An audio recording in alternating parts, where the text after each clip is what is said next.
Hi guys, Brain here, and welcome to another commentary video. And today we're going to be talking about why streamers do not quit Dead by Daylight, even if they are absolutely hating the game, they're absolutely having a miserable time. I want to talk about why DBD streamers have a really hard time quitting and moving away from the game, because I think it's a little bit more understandable than you think. And I want you, first off, I want to say I am not feeling this way. I'm not at all I'm thinking about moving on for DBD, and I just don't know how to. I still like the game. Don't worry. I still like it most of the time that I play it, and that's, it's still pretty good. I actually do like the game, so I'm not going anywhere. Don't worry. And I still love making content for you, so don't think this is like a plea or anything. I'm not running away. This is just in general because I've seen a lot of people kind of criticizing DBD streamers for sticking with the game even if they don't like it too much, or bullying people that get upset with the game. And I want to talk about why it's hard for a DBD streamer to move on from the game. So without further ado, let's go ahead and get started. So why is it that DBD streamers have a really hard time quitting Dead by Daylight? See, I'm not only into Dead by Daylight. I love a lot of horror stuff, a lot of horror movies, horror games, that sort of thing.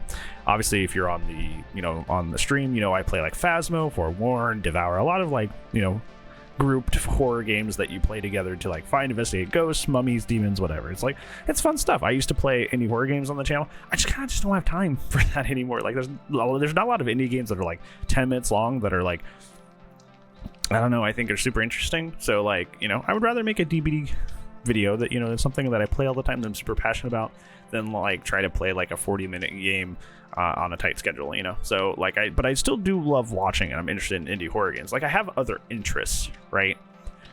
But if I'm being honest, most of the people that watch me both on Twitch and on YouTube and my TikTok now, I have one of those now, so that's pretty cool. But most people are into DBD content, Dead by Daylight content. Most people aren't here for horror quote-unquote content. They're here for Dead by Daylight content.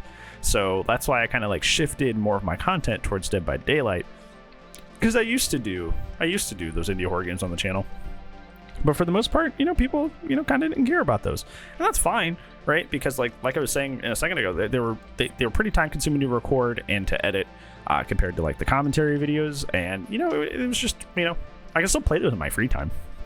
I can still play them in my free time. I can still watch them in my free time, but I don't have to necessarily put them in as part of my content, because people are usually pretty streamlined in what they like.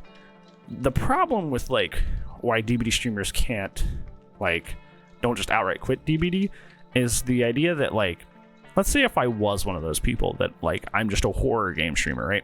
And I was playing Phasmo, and I got sick of Phasmo. Phasmo is annoying me. It's a lot harder now, by the way. You were into the phasmophobias. The newest update's really difficult. Let's say you don't like the new difficulty. You can go try Forewarned, which is a phasmophobia clone, except for mummies. So you can move on to that game and play that game and still make relatively the same content and relatively have the same audience. If you get sick of Forewarned, you can move on to Devour. You don't have to stick with there are other adjacent games in the genre that are similar enough that you're going to basically retain your audience even if you switch games. I don't think there's anything at all like that in Dead by Daylight. I don't think there's any adjacent games that are in the same genre, because the whole horror-themed 4v1 arena game, is something that Dead by Daylight kind of has very uniquely to itself. The only thing that was kind of like it was Friday the 13th, and obviously the lawsuit stopped that. And even though the lawsuit's done, they said they're not going to resume upkeep on the game. So DBD is kind of just out on its own, and there's not really a whole lot of other games like that, and people keep making other games like that kind of fall off and die very unfortunately. So you're in this situation, if you're a DBD streamer and you're having a bad time with Dead by Daylight, there's not another game that you can really shift to without entirely completely rebuilding your branding, right? There's not another game that you can switch to that is, oh, well, I'm sick of DBD, but there's this thing that's sort of like DBD that I can play for a little bit until I get over my hatred for DBD or how sick I am of DBD. It's literally the only thing like it, and it's the only thing that people who watch and play DBD are into, because once again, it's the only thing like it. There's no other adjacent games that are similar that kind of get off the same vibe and the same gameplay that Dead by Daylight does. So when you're a streamer, usually when you get sick of a game, you just play a different game that's just similar in genre. But with Dead by Daylight, there's not really any single chance or opportunity to really do that. So like the streamer is kind of forced to continue to play Dead by Daylight because they're going to really alienate their people, their viewer base, who are like super interested in watching them play Dead by Daylight. Now that being said, like, you know, a lot of streamers, like, you know, have that, you know, they watch them for the personality and not for the game. But I feel like a lot with games like Dead by Daylight or any sort of like versus competitive game, a lot of people are watching with like a self-interest, right? Of like, they play characters that I play in this game. They run perks that I run in the game, or they like a specific survivor that I like in the game. You know, there's a lot of like personal intrigue and interest, like specifically aimed at watching Dead by Daylight. So when people switch off of Dead by Daylight, like they lose that, you know, intrigue, and you end up with like a lot of people like lurk out of politeness, right? But a lot of people will just outright stop watching you. And I think that's what frightens a lot of DBD streamers from quitting DBD, even if they're upset and hate DBD. And I've seen plenty of streamers try to quit DBD, especially considering that skill-based matchmaking, when it first dropped, a lot of people like essentially just said, I'm done with the game, like I'm finished. And they tried to move on to other games like Apex, Valorant, Overwatch was another one. Like there's a lot of like DBD retirement homes that are usually other like arena style games, because for lack of a better term, DBD is kind of an arena game if you really think about it. So usually DBD streamers move on to like arena games, but then they're like they lose so much in terms of like their numbers, their daily viewers, like their regulars, like they lose a lot when they do that. And they have lost a lot, and the people that are like, I've quit DBD and I've stayed away from DBD, they're just like streaming a different game with much less like of their people that they used to have. And I think that's what scares a lot of people, especially those streamers that do this as like a living, is that like they're afraid to distance themselves from that because they don't want that to happen.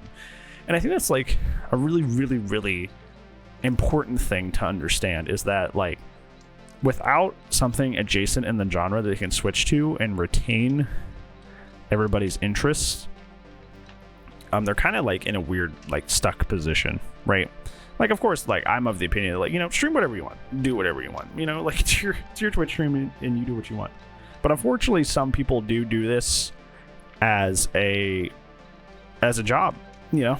People do this for a living, and when you're in that situation, you can't just like not pay the bills because you're sick of the game. That opens up a whole other cans of worms. That's like, you know, like that opens up a whole other can of worms, which is like, you know, people being weird about like streamers and streaming for profit and all that weird stuff. But that's like homies not touching grass, and that's a whole nother video topic that we'll probably get into. That'll probably be one of these videos. So yeah.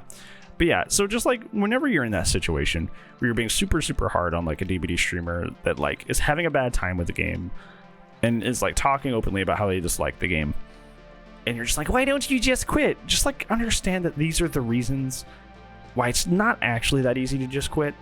Like, it's not that easy to just walk away from this, especially if you've built your entire platform on Dead by Daylight and that sort of thing. Like, it's just not that easy. It's really not. So have a little bit of sympathy, friendos. Most of you guys are fine. Most of you guys are great, and you wouldn't go do that. But for those of you who are kind of on the fringe, understand that it's not as easy as you think it is. And without an adjacent game that's like DBD to move to, like they are kind of just stuck where they are. And it's annoying. And it's why I wish there was more competition to DBD. Not because I want DBD to die, but just because like having an adjacent game to go to is like very, very good for these people, and they don't have that avenue right now. So it sucks if they are upset with the game. So have a little bit more sympathy out there, friendo. And also, you know, of course, I'll caveat this again really quickly. I'm not saying this is like a secret cry for help. I still do enjoy DBD. I love making content for you. This is just because I've seen it in like multiple people out there that I know in the content creation universe that are dealing with this right now. So yeah, I don't think I have anything else for you. It's kind of a long-winded one, and I apologize. I've been thinking about this a lot, so I had a lot to say about this one. So hopefully you liked to hear me ramble about that. If you did, make sure you do the like down below. And if you want to see more of my videos and make sure the YouTube algorithm doesn't like hide me from you, make sure you do the sub-aronies, because that's how you prevent that from happening. Otherwise, I don't have anything else for you. Thanks so much for watching, friendos. I appreciate you so much, and if I don't see you in the next video, I'll see you when I see you, friends. Goodbye.